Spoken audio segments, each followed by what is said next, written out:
Ingresse em 2018 no UniRN, o único centro universitário do RN a conquistar o IGC4 pela 6ª vez. Estude em uma instituição idealizada e administrada por educadores com 83% de empregabilidade e altos índices de aprovação na OAB. Ingresse com a nota do Enem ou agende sua prova no unirn.edu.br.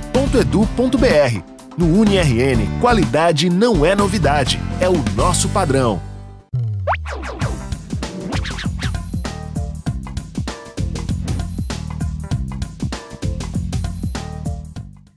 Oi, gente. Nessa questão nós vamos abordar um tema que foi, na realidade, um massacre da Boate Orlando em 2016, que nós temos aqui.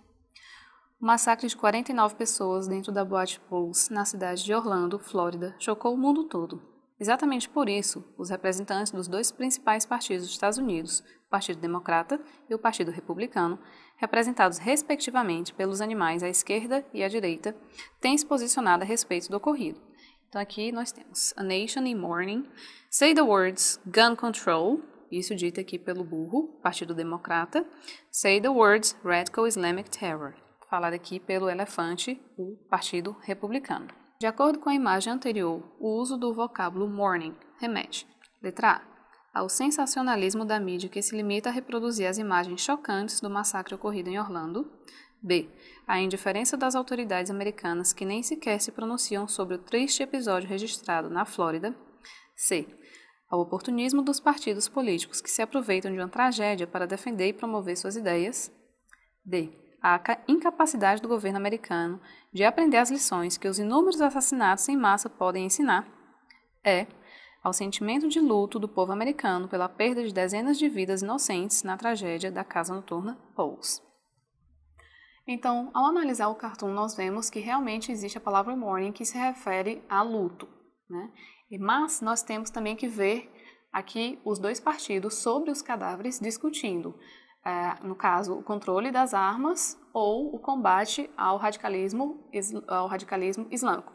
Então, nossa opção correta aqui seria a letra C, ao oportunismo dos partidos políticos que se aproveitam de uma tragédia para defender e promover suas ideias. Então, a opção correta é a letra C. Nessa questão, nós vamos abordar aqui uma tirinha chamada Itchy Feet. E aqui nós temos Itchy Feet. Here, you can have one of my newspapers. E aí, o personagem dá uma risadinha. What? We say tissue in English, not newspaper. But I knew what you meant, and it's funny. E a bonequinha aqui fica irritada. Why do you let me say newspapers if it's wrong? Risadinha novamente. Because it's adorable. Thanks a lot. Next, you'll tell me I say washer machine and feet fingers. Wrong too. E aí o bonequinho ri novamente.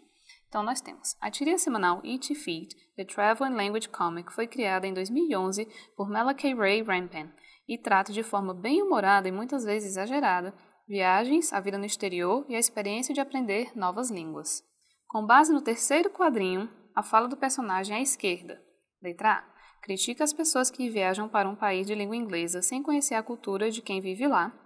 B, revela a enorme dificuldade que a língua inglesa apresenta para falantes de outras partes do mundo. C, demonstra a impaciência do falante da língua inglesa com as pessoas que não dominam o idioma.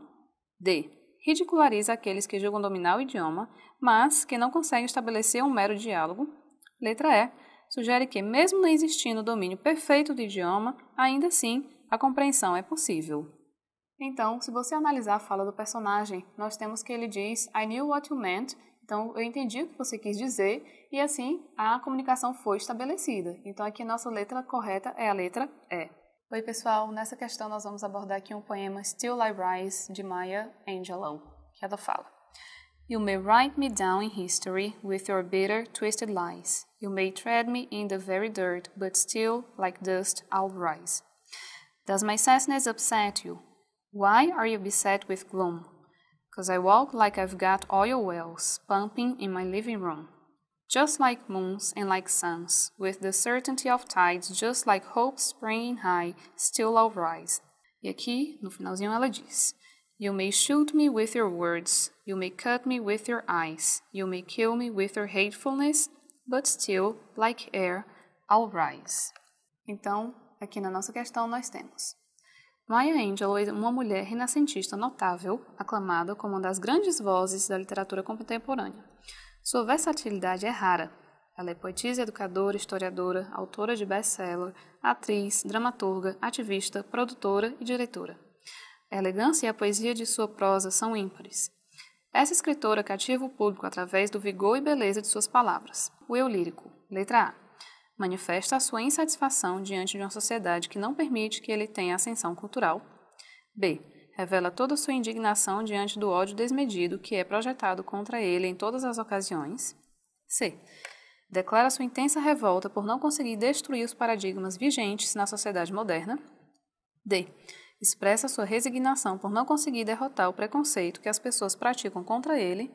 Letra E, demonstra a sua enorme capacidade de se levantar mesmo diante das inúmeras tentativas de derrubá-lo. Então, ao analisar o poema, nós vemos que é, na realidade, uma ode à resiliência, a capacidade de você passar por adversidades e se recompor. Então, aqui nós temos a nossa opção correta como a letra E. Demonstra sua enorme capacidade de se levantar mesmo diante das inúmeras tentativas de derrubá-lo, até mesmo quando ela fala Still I Rise, que é o título do poema. Então, nossa opção correta, letra E. Olá, alunos! Nesta aula, vamos ler um texto que trata sobre a evolução dos genes. Vamos ao texto. Los científicos demuestran que la humanidad está cada vez más tonta, más pequeña y más débil. Sorprendentemente, los científicos han concluido que nuestros cuerpos y nuestras mentes se han deteriorado significativamente en comparación con nuestros antepasados. La principal razón para esto parece ser la degradación del genoma humano. Una revolucionaria investigación llevada a cabo por el Dr. John Sanford de la Universidad de Cornell y otros expertos ha demostrado que los genes contienen decenas de miles de errores, mutaciones, y que con cada generación que pasa, se añaden aún más errores que se transmiten a la descendencia. Por lo tanto, no debería sorprender que nuestros antepasados fueran más grandes, más fuertes, más rápidos y más inteligentes. La verdad es que tenían mejores genes. Este tipo de información chocará a mucha gente. Es comúnmente aceptado que la humanidad está progresando y que somos mejores, tanto física como mentalmente, que nuestros predecesores. Lo malo es que estamos tontos y cada vez más apequeñados. Como a gente pode ver, esse texto vai falar sobre a evolução dos genes ao longo do tempo. Apesar da gente ter essa ideia de que estamos melhorando, que somos melhores que os nossos antepassados, não é bem isso que os cientistas estão percebendo ao analisar os nossos genes. Estão encontrando mutações e erros. Vamos à questão para ver o que eles querem. Na reportagem do jornal, mostra a preocupação diante de um problema na humanidade, que pode ser resumido pelo vocábulo apequenhados. Referindo-se, a gente tem que procurar aqui o que é que esse apequenhados está querendo falar para a gente. Vamos aos itens. Item A. A escassez de inteligência na humanidade. Ao difícil estudo realizado na Universidade de Cornell. A destruição das mentes humanas. Ao excesso de problemas vistos hoje em dia. E é a diminuição progressiva de tamanho pela qual passa o homem. Temos que prestar atenção que a gente só quer buscar o significado de apequenhados. Apequenhados tem a ver com tamanho, com diminuição de tamanho. Então, qual é o item que se encaixaria melhor nessa questão? Seria o item E, a diminuição progressiva de tamanho pela qual passa o homem. Então, essa questão tem como item correto o item E. Nesta aula, vamos ler um texto que vai falar sobre a importância dos ecossistemas aquáticos. Vamos ao texto. La naturaleza. Los ecosistemas acuáticos son los que tienen por biotopo algún cuerpo de agua, como pueden ser ríos, lagos, pantanos y demás fuentes. Los dos tipos más destacados son los ecosistemas marinos y los ecosistemas de agua dulce. Así, genéricamente, el montante, variaciones y regularidades de las aguas de un río son de gran importancia para las plantas, animales y personas que viven a lo largo de su curso.